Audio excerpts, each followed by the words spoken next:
음주운전 등 무분별한 음주로 인한 사건, 사고가 우리 사회 안전을 심각하게 위협하고 있습니다. 네, 이에 정부가 음주 폐해 예방 대책을 내놨는데요. 관련 내용 취재 기자와 함께 알아보도록 하겠습니다. 자, 이혜진 기자, 얼마 전 정말 마음 아픈 안타까운 사고가 있었습니다. 휴가 나온 군인이 음주운전 차량에 치여서 숨지는 그런 일이 있었죠. 네, 지난 9월 중순에 부산 해운대에서 일어난 좀 안타까운 사고였습니다. 네. 22세 윤창호 씨가 음주운전 차량에 치여서 46일간 내사 상태에 빠져 있다가 얼마 전에 사망했습니다. 윤 씨는 제대를 불과 넉 달 남겨놓고 카투사로 복무하다가 휴가를 받고 내려온 군인이어서 더 안타까움을 사고 있는데요. 사고 차량에는 음주운전자가 타고 있었는데요. 운전자인 26세 박모 씨는 당시 혈중 알코올 농도 0.181%의 만취 상태였습니다. 이 사건을 계기로 음주운전의 심각성을 성토하는 목소리가 높아졌습니다.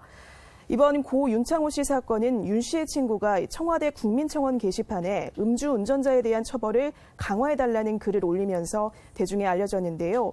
이 청원은 올라온 지 얼마 되지 않아서 많은 국민의 지지를 얻었습니다.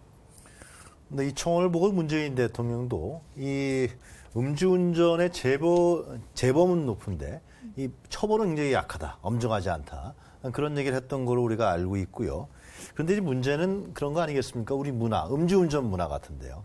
이상하게 우리나라는 음주운전에 대해서 관대해요. 음주가 관대한 거죠. 예, 저도 이제 사실 이 부분에 좀 공감을 하고 있는데 네.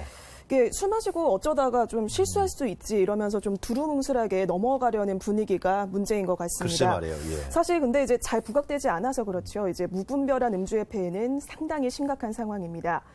통계청에는 사망 원인 통계를 보면요. 지난해 알코올 관련 사망자 수는 모두 4,809명입니다. 하루 평균 13명이 술로 사망한 셈인데요. 또 청소년 음주 문제도 심각합니다. 처음 술을 마시기 시작한 나이가 평균 13.3세였고 또 한 달에 1회 이상 술을 마시는 청소년 음주자의 절반은 위험 음주자로 분류가 되고 있습니다. 이렇게 무분별한 음주로 발생하는 사회 경제적 비용은 지난 2013년 기준 9조 4,524억 원입니다. 흡연이나 비만보다도 현저히 많습니다. 처음 이 술을 접하게 되는 나이가 13세, 정말 청소년 음주 문제도 심각하다 이런 생각이 드는데요. 이에 정부가 이런 폐해를 예방하기 위한 대책을 내놓지 않았습니까? 네, 구체적으로 그렇습니다. 어떤 내용들이 담겼는지 좀 설명을 해주시죠. 네네. 그 음주 문화를 개선하고 또 피해를 줄이기 위한 예방 대책인데요. 좀 네. 구체적으로 살펴보도록 하겠습니다. 우선 인터넷 TV와 SNS 등 새로운 미디어 환경을 고려해서 주류 광고 기준을 강화합니다.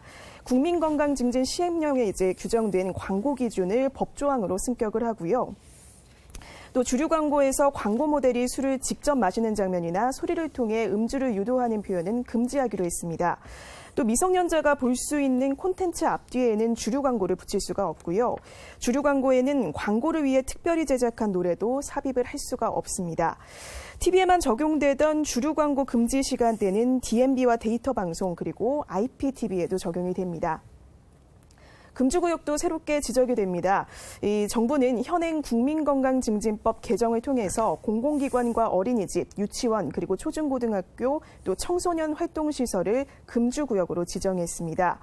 도시공원은 지방자치단체가 조례를 통해서 금주구역으로 지정할 수 있습니다. 인해서 공공장소에서 피해를 받았다고 하는 조사 결과가 있고 또 66.7%는 이런 타인의 음주로 인한 폭력행위나 그런 걸로 해서 굉장히 많은 두려움을 경험했다라고 하는 것이 조사된 바가 있습니다. 금주구역을 지정을 해서 공공장소의 음주 피해를 줄이고자 할 예정입니다.